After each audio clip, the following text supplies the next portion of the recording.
Well, hello, my name is Nathan Barzy. I am a chaplain at MIT with the Octet Collaborative, and today I get to introduce you to the newest member of the Octet team, Jess Herndon.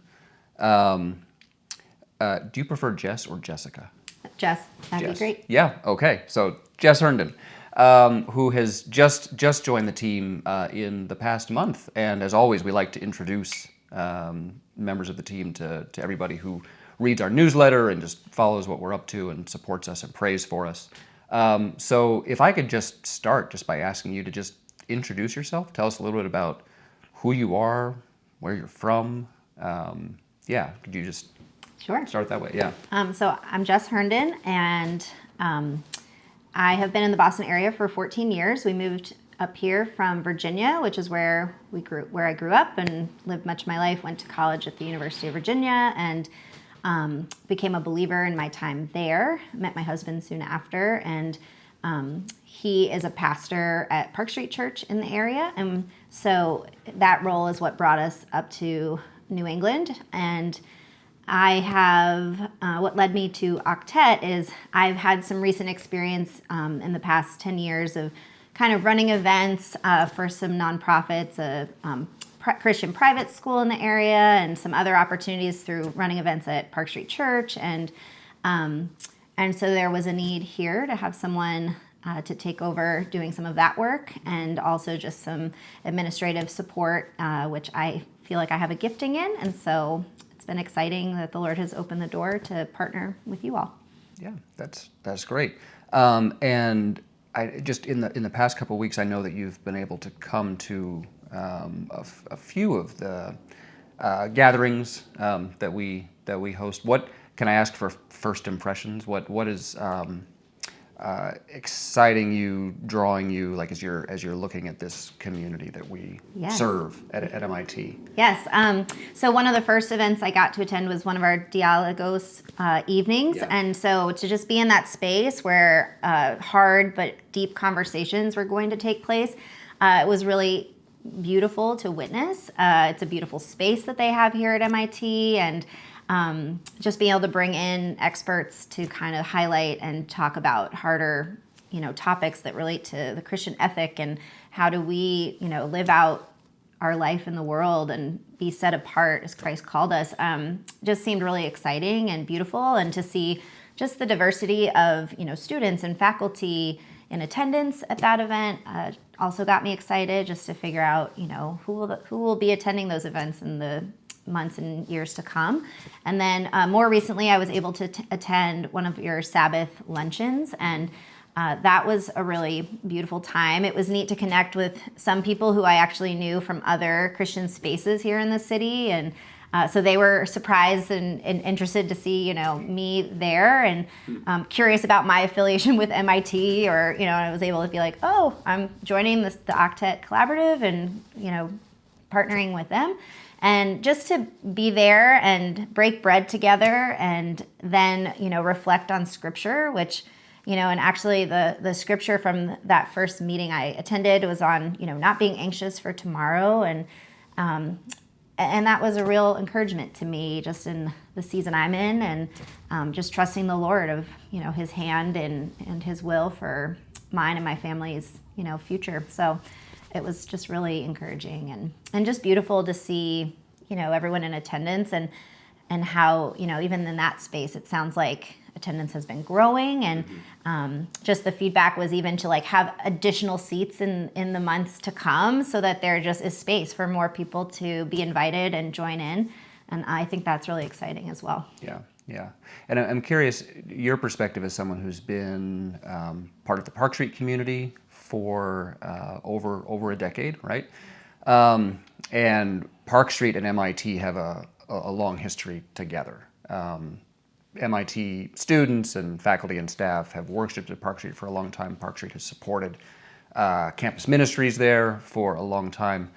I'm curious if that gives you any particular perspective on, did you have expectations about what would it be like to work at MIT and to serve this particular population, just from your time seeing some of them in that church context? Yes, I think we're serving students who are grappling with, the intricacies of science and mathematics and all of these, STEM-minded areas often of study, and then to contrast that with, the faith experience and discipleship, I think can be challenging for some academically minded students. And so, it's been neat to see our college ministry and also, partnerships with parachurch organizations at MIT, and how, we can walk alongside these students and help them to kind of figure out, like, where do they meet these, their academic mindedness, and also,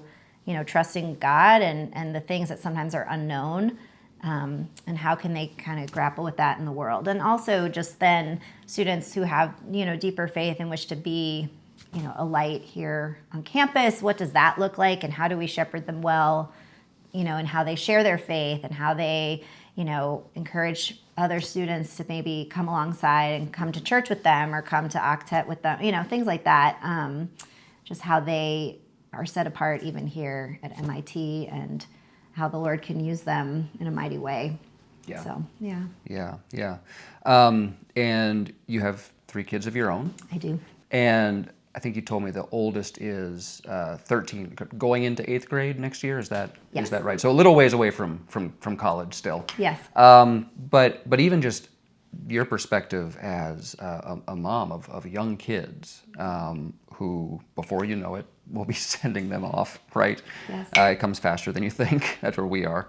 When you think about parents who might be sending students our way to Cambridge, Yeah. and you look at the landscape for Christian community in a place where Christianity is certainly in the minority, what are some encouragements that you could offer to parents and to students that are coming here from around the world? Yes, for sure.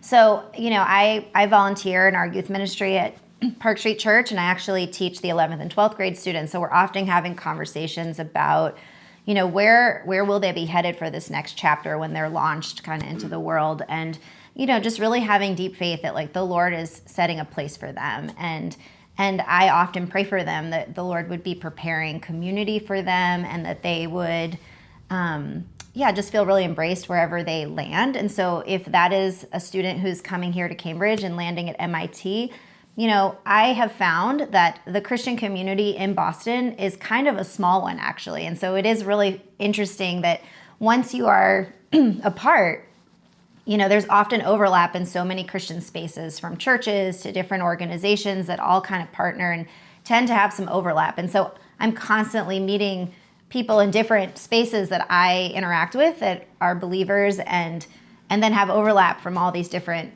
places that they are, serving or attending or participating in. So I think for students, if they are willing to seek out Christian community, those opportunities are there. We have parachurch organizations at MIT that they can plug into and find, like, deep community and relationships with other students who are like-minded. And there are churches that are partnering with those organizations where students can then worship and go deeper even in community in those spaces where they can serve in the church. Our church has a home ministry where we work with the unhoused neighbors within the city, and often a lot of our college students will plug in there and serve on Saturday mornings or Thursday nights. And I think there are opportunities like Octet, this Christian Study Center, where they can also, just go deeper in their understanding of Scripture and of the Lord. And so there are just so many spaces where, if they are willing to make the time and prioritize it, they can really have a very just flourishing time in their walk with the Lord. And I actually became a believer in my first year at the University of Virginia. So I think there are times where the Lord will reach new believers in their time at college. I think it's a time of you're growing in your independence. You are growing and kind of figuring out who you are, where your identity lies, what you believe. And so it's a really beautiful time of just maturing and kind of finding yourself. And so, I think that those are the exciting things that those parents have to look forward to for their students. And Yeah. And I have found, and I don't know if you've shared this experience, but I've found that being a Christian in Boston, in many ways, has been helpful for my own faith. Like to be in a place where being a Christian makes you a little different from most of the people that you interact with. It means you have to think about why do I believe this? What difference does this make in my life? And then what difference could it make in the lives of the people that I live and I work and I play with? That's one of the fun things for us at Octet, right? Is that we do try to, we provide a lot of support and connections for the Christian community, but we also have so many opportunities to work with non-Christians at MIT because we have this common interest in human flourishing, and we get to talk about what that means. Like, what does it really mean for humans to flourish? I actually, just as one final question, I wanted to ask you about that. And I know you've just begun. You've been to a Dialogos, you've been to a lunch, but one of the questions that we often ask people that we interview is, what do you think human flourishing would look like at MIT? And that might mean, like, what are you seeing as an obstacle that needs to be overcome? What's something you've seen that excites you, where you see God at work? But if you think about human flourishing at MIT, what comes to mind for you? I think my thought is we live in such an achievement-based culture, especially at a school like MIT, where students are there because they have accomplished a lot, even in their time before coming to college. And the hope for many of them, I'm sure, is to change the world and to make such a huge difference through the ways they've been gifted and their, how their brain works. And so I think while it is beautiful to accomplish things and be and achieve, I think we also have flourishing happens when our identity belongs to Christ, and where we know our worth is so much more than just our achievements and what we can accomplish. And so I think that is an obstacle, and also a beautiful thing of trying to help students and even faculty, everyone, to realize where their identity really lies. Because sometimes when achievement falls away or we don't achieve the things we desire, it can be a real blow. And so knowing that your worth is so much greater than that achievement or that accomplishment, I think brings great value and the possibility of flourishing. Well, that's well said, and I know that would resonate with a lot of the students and the faculty and the staff that we work with. So, thank you, Jess. Welcome.